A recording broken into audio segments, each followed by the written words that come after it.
디모데후서 4장 1절에서 8절 말씀을 통해서 의의 멸류관이라는 제목으로 함께 말씀을 나누고자 합니다. 저희가 이제 한 해를 시작하는 첫 예배를 드리면서 어떤 말씀을 증거할까 고민이 참 많이 됐습니다. 그런데 이제 많은 교회가 회복을 선포하고 또한 하나님의 은혜와 그리고 뭔가 치유가 되는 이러한 말씀들을 많이 선택하는 걸 봤습니다. 그것을 가만히 이렇게 비교하고 또한 묵상하다가 과연 우리 고강은혜 감리교회는 어떤 말씀이 한 해를 붙잡고 나아가는 말씀일까 이렇게 고민을 하다 보니까 회복이나 그리고 이제 하나님의 은혜가 선포되어지는 것도 많은데 아마 1년 동안에 그러한 말씀을 많이 전하지 않을까 이렇게 생각이 들었습니다.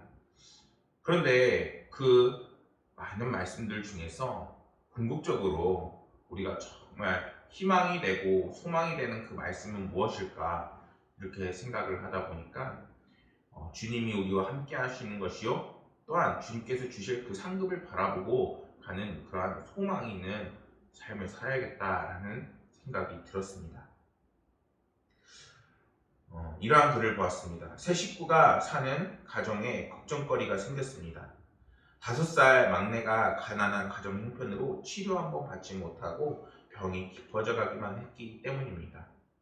엄마는 아무런 도리가 없어서 앓는 아이의 머리를 쓸어주고만 있었습니다. 그러던 어느 날 소녀는 기적만이 동생을 살릴 수 있다는 엄마의 간절한 기도를 듣게 되었습니다. 우리에게 이런 기적이 있었다면. 다음날 아침 소녀는 엄마 몰래 자신의 작은 저금통을 가지고서 나왔는데 그 저금통에는 동전이 가득했습니다. 소녀는 저금통을 들고 멀리 떨어진 약국을 찾아갔습니다. 약사가 물었습니다.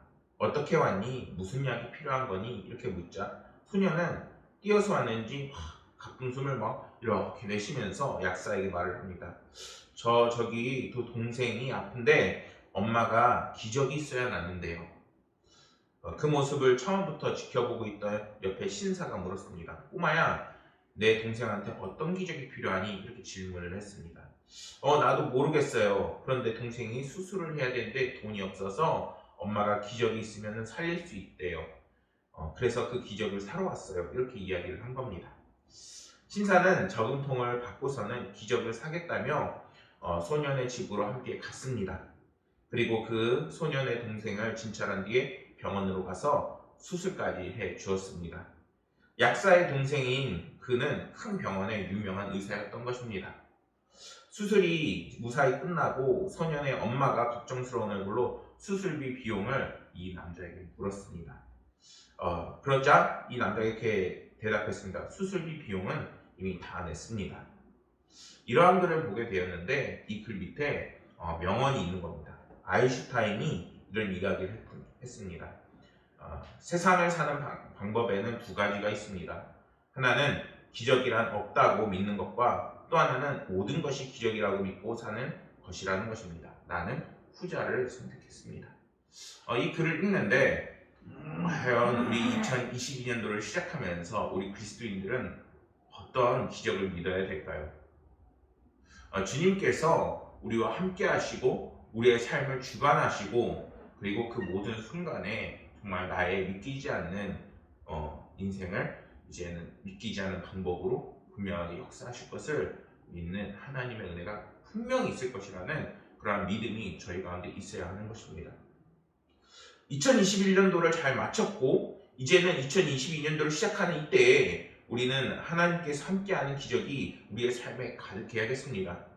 그러한 믿음이 있을 때 2022년도는 처음부터 마치는 때까지 하나님의 그 기적으로 함께할 것입니다.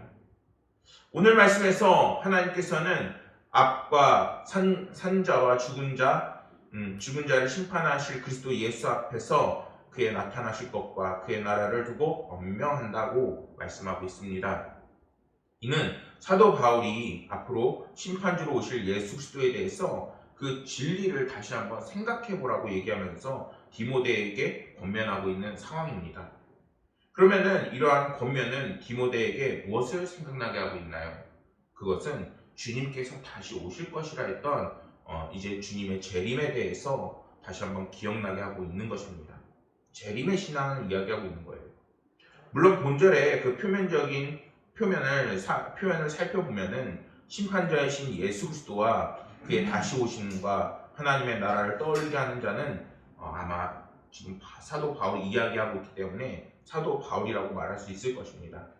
하지만 이 글은 사도 바울의 개인적인 글이 아니라 먼저는 디모데를 향해서 편지를 하는 것이고 이제는 후대에 있는 믿음의 후배들을 향해서 전하고 있는 말씀인 것입니다.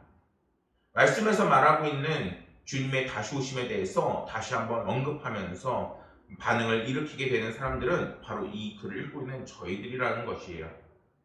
그렇습니다. 오늘 말씀과 함께 나누는 읽는 모든 성경을 읽는 모든 사람들에게 잊지 말라, 주님은 반드시 다시 오실 것이다 라고 말하고 있다는 것입니다.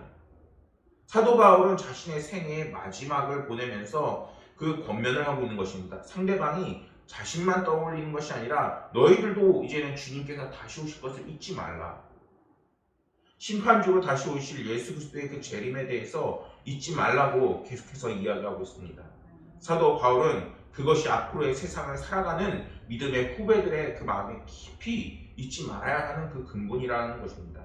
왜냐하면 그분은 산자와 죽은 자를 심판하실 수 있는 하나님이시요, 하나님 나라에 대해서 이제는 임재하고 그곳에서 우리가 살아나가기 때문인 것입니다. 우리가 그리스도인으로 바르게 살아가야 하는 그 신앙을 이제는 이것을 마음에 품을 때에 우리의 삶을 인도하는 그 지표가 되어지게 될 것이라는 것입니다.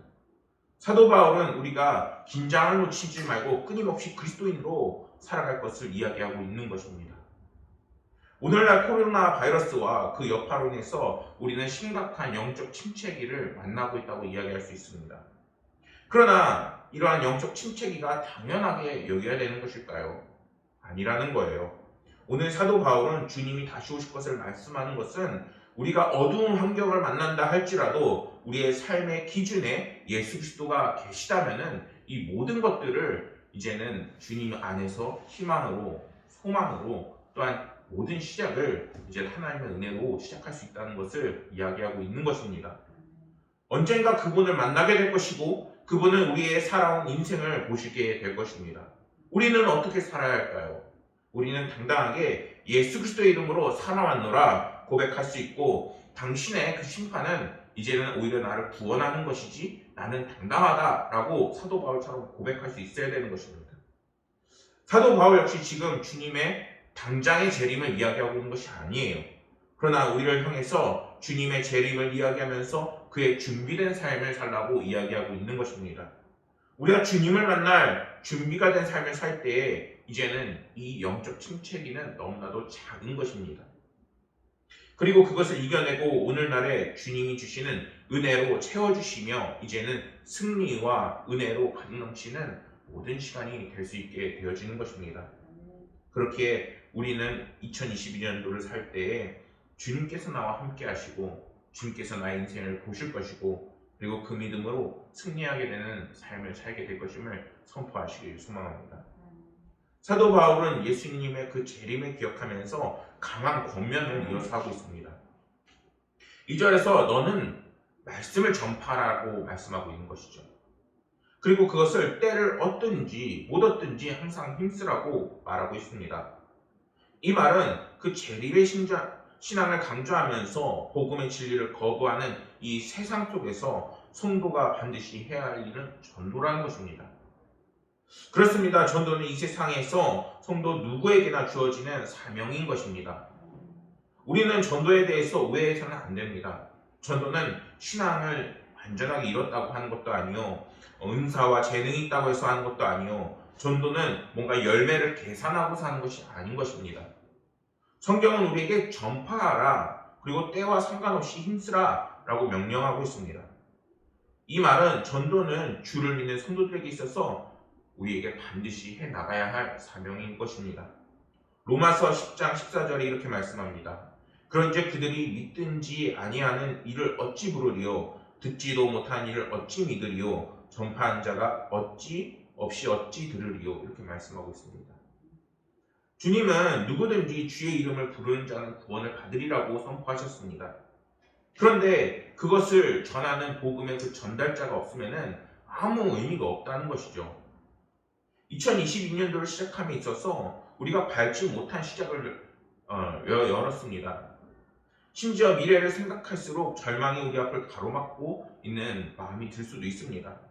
그러나 이 모든 고난과 절망과 이것들을 다 소망과 희망으로 바꿔주실 분이 계십니다. 누구입니까? 바로 예수 그리스도입니다. 그러니 먼저는 우리에게 주님께서 들어오셔서 우리의 모든 것을 변화시키시고 역사하시는 것을 체험하시고, 이제는 주님과 동행하셔서 나아가는 전도하며 주님을 증거하며 기쁨과 은혜로 우리들의 모든 삶을 전환하는 그리스도인들이 되시기를 소망합니다. 그럴 때 2022년도에 소망이 우리 가운데 깃들게 되는 것입니다. 디모데후서 4장 3절과 4절에서는 정말 어두운 현실을 말씀합니다. 그 말씀은 문자적인 어두운 정도가 아니라 정말 오늘날의 세태를 얘기하고 있다고 볼 수 있습니다. 진리를 거부하는 사람들과 더불어 살기에 성도들에게는 어려움과 역경과 핍박이 정말 생생한 피부로 체험되는 현실일 수밖에 없습니다. 그런데 이러한 삶의 상황 속에서 성경은 우리에게 오히려 이렇게 말씀하고 있습니다. 그러나 문장이 그러나로 전환이 되면서 우리에게 너는 모든 일에 신중하여 고난을 받으며 전도자의 일을 다하며 내 직무를 다하라고 정말 말씀하고 있습니다. 이 말씀을 묵상하는데 얼마나 원망이 그런지 모릅니다.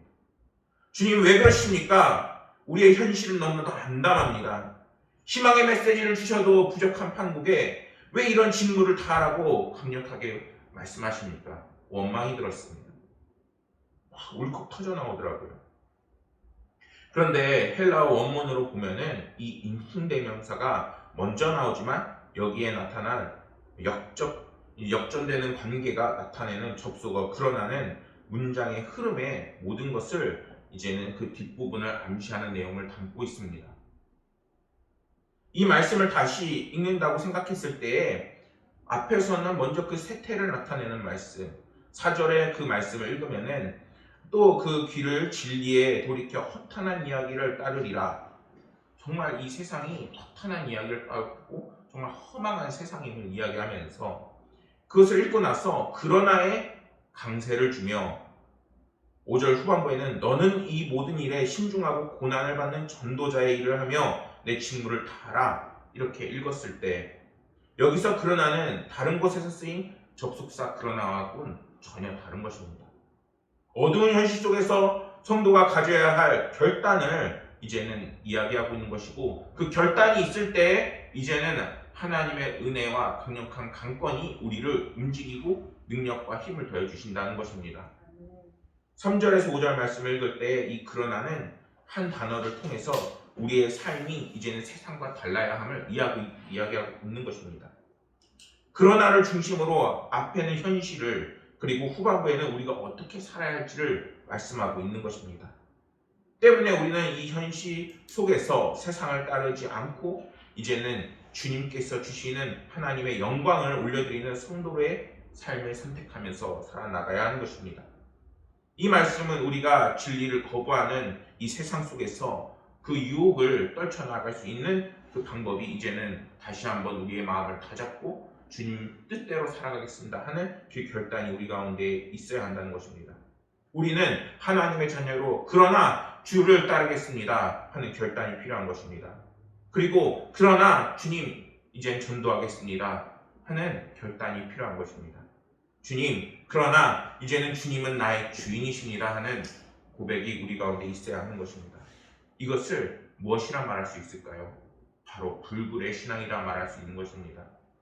사단에게 굴복하지 않고 세상의 유혹에 굴복하지 않고 이 불굴의 신앙을 가질 때에 주님은 우리를 결코 포기하지 않으십니다. 하나님은 자신의 자녀를 고아와 같이 내버려두지 않으시는 분이십니다. 이 불굴의 신앙을 우리가 잊어서는 안 되는 것입니다.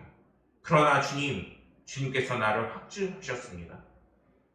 주님의 크신 사랑이 나와 함께하는 삶을 체험하시길 소망합니다. 미국의 사람들이 존경하는 전직 대통령 지미 카터가 있습니다. 39대 대통령입니다. 2015년에 이 지미 카터 대통령이 간암으로 이제 뇌까지 전이 되는 상황에 처하게 됐습니다. 뉴스에 막 이렇게 나왔어요. 그때 생명이 위독하다. 이 간암에 뇌까지 전이 되고 나이가 너무 많기 때문에 이제 죽을 것이다 라고 예측을 했습니다. 그때 나이가 무려 90세였어요. 장수했죠. 그런데 이 지미 카터 대통령은 신실한 크리스천이요 하나님의 사람이었습니다. 병원에서 수술 받으러 들어가면서까지 기자들에게 이렇게 이야기했습니다. 내 미래는 내가 예배하는 하나님의 손안에 있습니다. 내 마음은 평안하며 어떤 일에도 준비되어 있습니다. 수술이 잘 끝나고 나서 그가 회복이 되자 그는 놀랍게도 본인이 하던 대로 그냥 주일에 교회를 가서 주일 교사를 했습니다. 얼마 후 암에서 완전히 해방되고 그 기쁜 소식을 들려오면서 그가 96세의 나이 됐을 때에는 결혼기념일 75주년을 맞이하였습니다. 그리고 나서 97세의 나이로 이제는 별세를 하게 되죠. 시편 125편에 125편 1절에 이러한 말씀이 있습니다. 여호와를 의지하는 자는 시온 산이 흔들리지 아니하고 영원히 있음 같도다. 어떤 문제가 다가와도 어떤 어려움이 와도 주님을 의지하면은 주님께서 붙들어 주십니다. 2022년도 우리가 정말 그 직분을 다하고 또한 주님을 바라보면서 강력하게 그 마음을 다잡아야 하는 것은 주님을 의지할 때에 우리의 삶을 주님께서 반드시 붙잡아 주시기 때문인 것입니다. 8절에서 사도 바울은 자신의 인생을 마칠 때 이제 이 후로는 나를 위하여 의의 면류관이 준비되어 있다고 당당하게 선포합니다. 이게 어떻게 보면은 말씀을 전하는 입장에서 굉장히 엄청난 고백인 것입니다. 너희들이 예수를 믿어라 또는 너희들이 주님을 붙잡아라, 이것도 정말 중요하지만 아예 나의 인생은 이제 하나님의 상급을 받을 준비가 되어 있다고 확고한 그런 신앙 고백을 하고 있는 것입니다. 이 말은 하나님의 인정과 상급이 그에게 있을 것이고 그리고 의로우신 재판장이신 그분이 그날에 내게 주실 것이라고 이제는 그가 선포하고 있는 것입니다.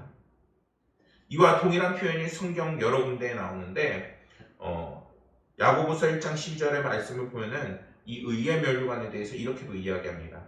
시험을 참는 자 복이 있나니 이는 시련을 견디어낸 자가 주께서 자기를 사랑하는 자들에게 약속하신 생명의 면류관을 얻게 하실 것이기 때문이라. 또 어떤 표현이 있냐면은 베드로전서 5장 4절에 이러한 말씀이 있습니다. 그리하면 목자장이 나타나실 때에 시들지 않은 영광의 관을 얻으리니. 그런데 이 현실 속에서 이 영적 진리가 너무나도 왜곡이 되고 무시되고 있습니다. 사람들은 그게 눈에 보이지 않고 그게 나에게 뭔가 물질이 되냐고 오히려 질문을 합니다. 심지어 믿음이 있는 성도들조차도 그게 정말 나에게 지금 당장 필요하냐고 반문을 합니다. 예상하지 못했던 시련이 오면 말짱 꽝이라는 식으로 오히려 신앙을 가볍게 치부하는 사람들도 있습니다. 그러나 여러분, 이것이 진정한 신앙의 태도입니까? 하나님은 놀라운 역사를 이제는 일어나시기 위해서 우리에게 요구하십니다. 확신하라, 믿음을 가져라, 이제는 하나님을 의지하라. 주님께서 약속하셨습니다. 주를 믿고 따라가는 자에게는 사도 바울에게 약속하신 것처럼 영원한 의의 면류관이 준비되어 있고 생명의 면류관이 우리에게 주어질 것이며 영광이 우리에게 보장이 되어 있는 것입니다. 2022년도를 시작하면서 어디에 소망을 둬야 되겠습니까? 하나님의 이 약속하신 그 말씀 위에 여러분들의 소망을 두시기를 소망합니다. 사랑하는 여러분, 2022년도 의의 면류관을 바라보십시오. 단순히 회복이 돼서 치유가 돼서 위로를 얻는 것을 넘어서 하나님께서 이미 주실 예비된 상급을 기대하십시오. 하나님께서 여러분들에게 풍성한 은혜를 반드시 채워주실 것입니다. 모든 상황 속에서 주님을 바라보시고 주님 주신 은혜와 사랑을 믿으며 2022년도를 주님과 함께 슬기롭게 보내시는 모든 성도님들이 되시기를 소망합니다. 찬양 모든 상황 속에서 1절만 제가 찬양할 텐데 아시면 함께 찬양하시면 감사하겠습니다. 모든 상황 속에서 주를 찬양할지라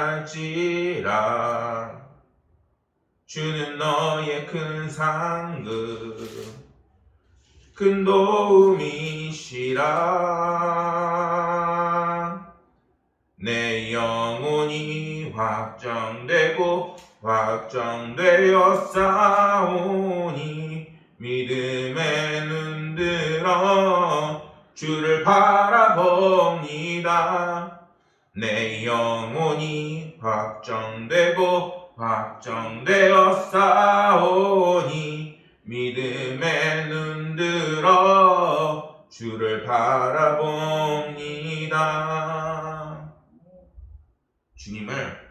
주님께서 여러분들을 확정하셨습니다. 그리고 주님을 의지하고 같은 상황 속에서 주님께서 함께 하실 것입니다.